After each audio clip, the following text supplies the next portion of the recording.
নমস্কার বন্ধুরা, Bengali food and cooking স্টাইলের আরও একটি নতুন পর্বে আপনাদের সকলকে স্বাগত জানাই। বন্ধুরা, আজকে আমি পাকা তাল দিয়ে কদম পিঠা তৈরি করব। আপনারা পুরো ভিডিওটা দেখুন, আশা করি আপনাদের খুবই ভালো লাগবে। এখানে দেখুন, একটা বাটির মধ্যে আমি পাকা তাল নিয়েছি। এখানে আমি নারকেল কুড়িয়ে নিয়েছি। প্রথমে আমি নারকেলের ছাইটা মেরে নেব। এই বাটির মধ্যে আমি এই যে বাসমতি চাল ভিজিয়ে রেখেছি। এটা মোটামুটি 1 ঘন্টা মতো ভিজিয়ে রাখতে হবে। উনুনে কড়াই বসিয়ে দিয়েছি। এখন নারকেলের পুরটা তৈরি করে নেব। কড়াইতে দিয়ে দিচ্ছি কুড়ানো নারকেল। কড়াইয়ে নারকেল দিয়ে দিয়েছি। এখন পরিমাণ মতো চিনি দিয়ে দিচ্ছি।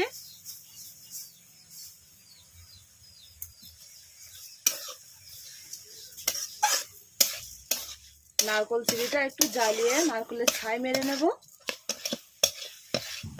নারকেলের ছাইটা দেখুন তৈরি করা হয়ে গেছে। এখন এটা কড়াই থেকে নামিয়ে নেব।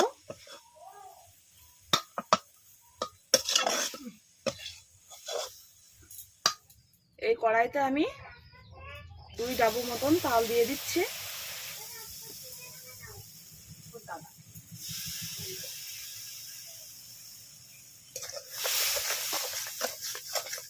এর মধ্যে দিয়ে দিচ্ছি জল।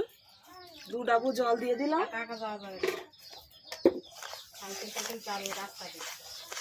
তাল একটু ফুটিয়ে নেব। এই তালটা কিন্তু খুবই মিষ্টি আছে, তো এর মধ্যে অল্প করে আমি চিনি দেব। খুব বেশি দেব না, তাহলে বেশি মিষ্টি হয়ে যাবে। তাল দেখুন খুব ভালো করে ফুটে গেছে। তাল ভালো করে ফুটে গেছে। এর মধ্যে এবারে চালের গুঁড়ো দিয়ে দিচ্ছি।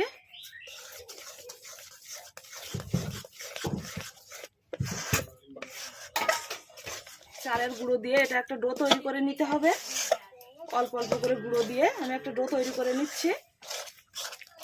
এটা কিন্তু প্রায় হয়ে গেছে, এতে আর গুঁড়ো দেব না। এটা এবার কড়াই থেকে নামিয়ে নিচ্ছে।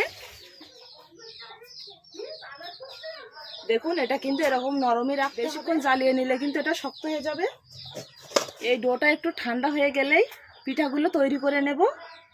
এটা এখন গরম আছে, একটু ঠান্ডা করে নেব। এখানে দেখুন ডোটা একটু ঠান্ডা হয়ে গেছে। এখন হাত দিয়ে পিঠাগুলো সব তৈরি করে নেব।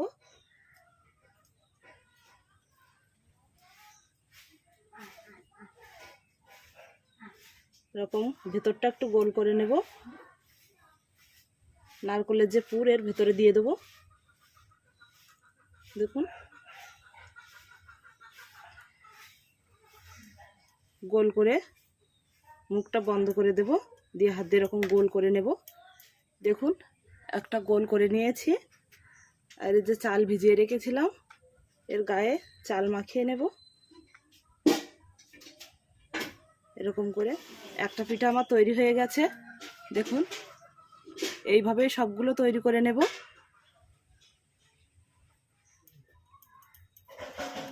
প্রত্যেকটা দেখুন আমি একইভাবে তৈরি করে নিচ্ছি। এখনো কিন্তু পিঠা আমার অনেকটাই তৈরি করতে আছে। এই যে, আর এখানে দেখুন কতগুলো পিঠা আমি তৈরি করে নিয়েছি। এগুলো এখন ভাপে বসিয়ে দেব। এখানে দেখুন আমি একটা পাত্র নিয়েছি। এর তলাটা কিন্তু পুরোই জালিদার। এই যে দেখুন, একটা জালিদার পাত্র নিয়েছি। এতে করেই আমি পিঠাগুলো ভাপিয়ে নেব। একটা একটা করে এর মধ্যে এরকম করে বসিয়ে দেব।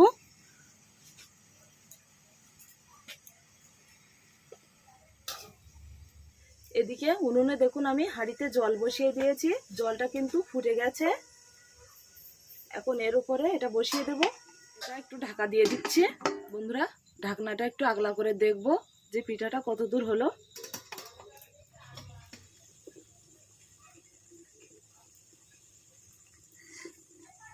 দেখুন, পিঠাটা কিন্তু সবে চালটা সিদ্ধ হওয়া শুরু হয়েছে। এটা আবারও ঢেকে দেব।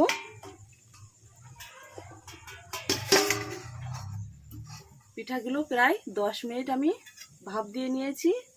আবারও ঢাকনাটা খুলে দেখে নেব কেমন হয়েছে। পিঠাগুলো দেখুন কত সুন্দরভাবে কিন্তু চালটা দেখুন সিদ্ধ হয়ে গেছে। এটা কিন্তু হয়ে গেছে। এখন নামিয়ে নেব। এখানে একটা থালা নিয়েছি। দেখুন, পিঠা আমি নামিয়ে নিয়েছি। থালার মধ্যে এখন তুলে নিচ্ছে। সব পিঠাগুলো দেখুন আমি তৈরি করে নিয়েছি। আবারও এর মধ্যে দিয়ে দিচ্ছি, ভাপ দিয়ে নেব।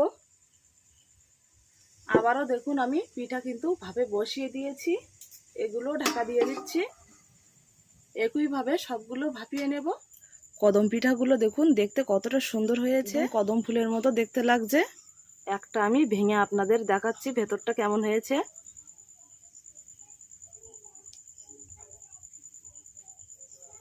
ভেতরটা দেখুন কত সুন্দর নরম হয়েছে, আর এটা খেতে কিন্তু খুবই ভালো লাগে।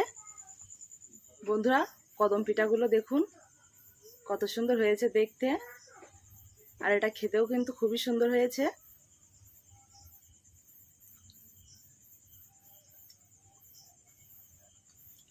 খুবই নরম হয়েছে খেতে। বন্ধুরা, কদম পিঠাগুলো দেখতে কেমন হয়েছে অবশ্যই কমেন্টে জানাবেন।